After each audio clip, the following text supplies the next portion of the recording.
এক্সটেনশনে থাকা মুখ্য সচিব স্থাবক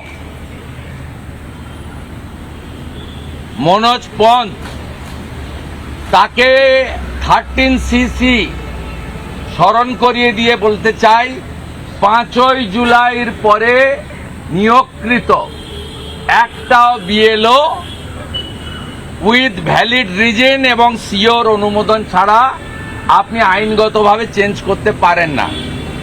এবং আমার বিশ্বাস সে বার্তা তিনি পেয়েও গেছেন। মুখ্যমন্ত্রী এই বিষয়ে হস্তক্ষেপ করতে পারেন না। মুখ্যমন্ত্রী পলিসি মেকার। ইলেকশন সংক্রান্ত বিষয়ে আপনাদের আবারও বলি, এমনি তো সংবিধানের 324 থেকে 329 ক্লিয়ার আছে, আর রিগার্ডিং ইলেকটোরাল রোল 13cc পড়ে নেবেন। মনোজ পন্থ পেয়ে গেছে মেসেজ, ক্লিয়ার মেসেজ পেয়ে গেছে, এবং আমি আশ্বস্ত করছি কোন বিএলও মমতার মনোজ পন্থ চেঞ্জ করতে পারবে